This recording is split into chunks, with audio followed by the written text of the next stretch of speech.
Good morning, students. This is Kalpana Singh on this stage RITT YouTube channel पर आप सभी का एक बार फिर से स्वागत है। आप हमारे YouTube चैनल को लाइक एंड सब्सक्राइब करिए, साथ ही में बेल आइकन को भी प्रेस करिए। ठीक है, तो चलिए आज हम लोग पढ़ेंगे वैदिक कालीन शिक्षा प्रणाली के दोष। वैदिक कालीन शिक्षा प्रणाली में क्या कमियां थी उसके बारे में हम लोग देखेंगे। तो सबसे पहले है, देखिए यहाँ पे हेडिंग है वैदिक कालीन शिक्षा के दोष। और उसमें पहला पॉइंट है हमारा लोक भाषाओं की उपेक्षा। लोक भाषाओं की उपेक्षा क्या होती है? देखिए, लोक भाषा यानी कि लोग जो स्थानीय भाषाओं के बारे में बात करते हैं। स्थानीय भाषा, लोक भाषा यानी कि स्थानीय भाषा। लोग जो आपस में बातचीत के दौरान जो बोलते हैं, उन भाषाओं की शिक्षा उस टाइम में नहीं दी जाती थी, उसकी उपेक्षा की गई, उसको नहीं पढ़ाया गया। ठीक है, अब दूसरा देखिए, धर्मनिरपेक्ष विषयों की उपेक्षा। धर्मनिरपेक्ष विषयों की उपेक्षा, तो इसमें देखिए वैदिक कालीन में शिक्षा धर्म प्रधान थी। उस काल में भाषा, साहित्य, धर्म और नीति शास्त्र पाठ्यक्रम में अनिवार्य विषय थे और इनकी शिक्षा पर सबसे बल दिया जाता था। छात्रों को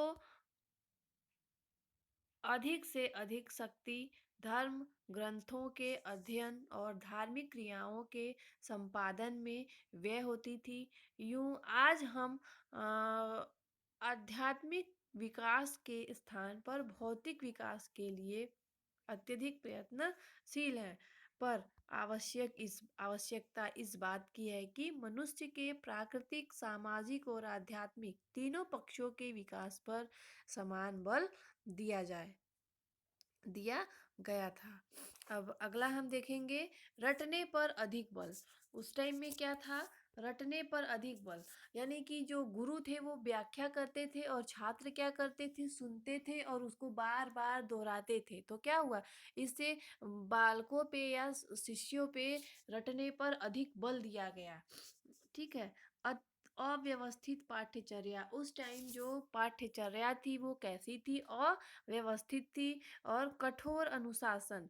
कठोर अनुशासन यानी कि जैसे छात्र कुछ गलत करते थे तो उनको कठोर अनुशासन दिया जाता था, यानी कि जैसे मारना पीटना इत्यादि नहीं होता था उस टाइम में। जैसे कि कठोर अनुशासन, जंगल से लकड़ियाँ लाना, नदी से जल भर के ले आना, या खाना पकाने की सजा दे दिया जाना, यही सब उस टाइम में दंड होता था। और दंड होता था और कठोर अनुशासन।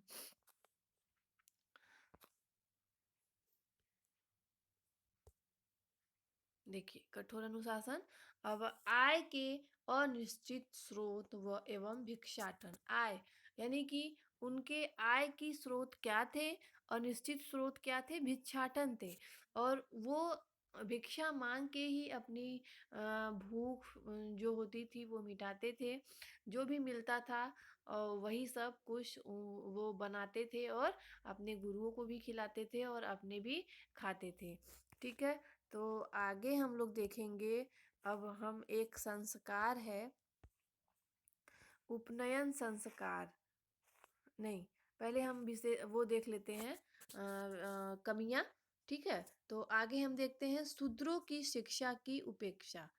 शूद्रों की शिक्षा की उपेक्षा। ठीक है, तो देखिए वैदिक काल में कुलीनता का विकास होने के कारण शिक्षा का अधिकार केवल ब्राह्मण, क्षत्रिय एवं वैश्यों को था और शूद्रों को शिक्षा के अधिकार से वंचित कर दिया गया था। इससे यह पता चलता है कि शूद्रों के बच्चों के लिए शिक्षा की कोई व्यवस्था नहीं थी।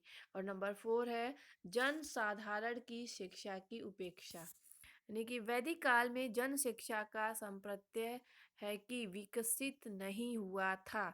यानी कि वैदिक कालीन शिक्षा प्रणाली में यानी कि आम जनता को शिक्षा लेने का कोई अधिकार नहीं था। उत्तर वैदिक काल में वर्णानुसार कर्म की शिक्षा प्रदान की जाती थी और शूद्रों को उच्च शिक्षा के अधिकार से वंचित कर देना तो उन शिक्षा का विरोधी कदम था। अब अगला है हमारा स्त्री शिक्षा की उपेक्षा। तो स्त्री शिक्षा, उस टाइम में स्त्री शिक्षा की भी उपेक्षा की गई थी। उस काल में स्त्रियों के लिए अलग से गुरुकुल नहीं थे और जिन गुरुकुलों में कन्या प्रवेश कर लेती थी उनमें भी केवल गुरुओं, राजाओं, महाराजाओं और धनी वर्गों की जो लड़कियां या बच्चियां होती थी उनको ही प्रवेश मिल पाता था। और इससे साफ जाहिर है कि इस काल में स्त्री शिक्षा की समुचित व्यवस्था नहीं थी। ठीक है, तो आगे हम देखते हैं सांसारिक जीवन की उपेक्षा। तो यहाँ पे जो सांसारिक जीवन है जो हम लोग आज जी रहे हैं उसकी उपेक्षा की गई थी। क्या करते थे वो? आश्रम में ही रहते थे। आश्रम में गुरुओं की सेवा करना, अपना कार्य करना, नित्य कर्म, नदियों से जल लाना, लकड़ियाँ काटना, खाना पकाना, यही सब कार्य करते थे। और जिसको गृहस्थ आश्रम में आना होता था वह अपना गृहस्थ आश्रम में आ जाता था और सांसारिक जीवन की उपेक्षा की गई थी।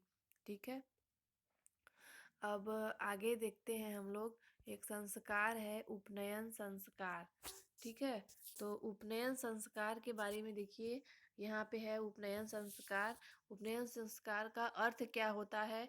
यज्ञ प्लस उपविद संस्कृत का एक शब्द है जिसका अर्थ होता है यज्ञ द्वारा पवित्र किया गया सूत्र, यानी कि जनेऊ।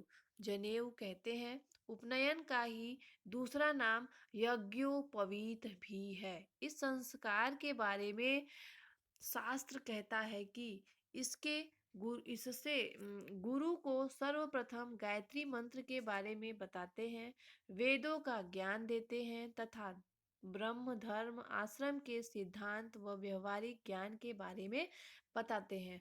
इस संस्कार में बालक 3 धागों से बना जनेऊ पहनता है जिसमें प्रत्येक धागा एक का प्रतिनिधित्व करता है। प्रथम धागा पितृ ऋण, दूसरा धागा गुरु ऋण और तीसरा धागा देव ऋण का प्रतीक माना गया है। अब अगला हम देखते हैं समयावधि, यानी कि उपनयन संस्कार की करने की समय अवधि क्या है।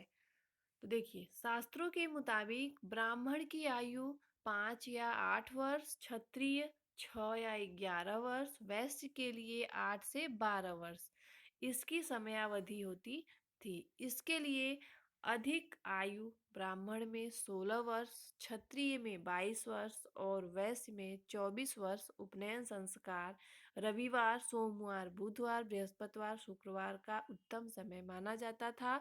यह संस्कार बालक के विद्यार्थी जीवन का प्रथम चरण होता था।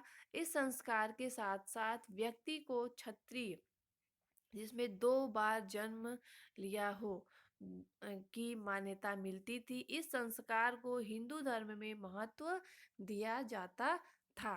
ठीक है, तो आई होप कि आपको ये वीडियो पसंद आया होगा। तो आज के लिए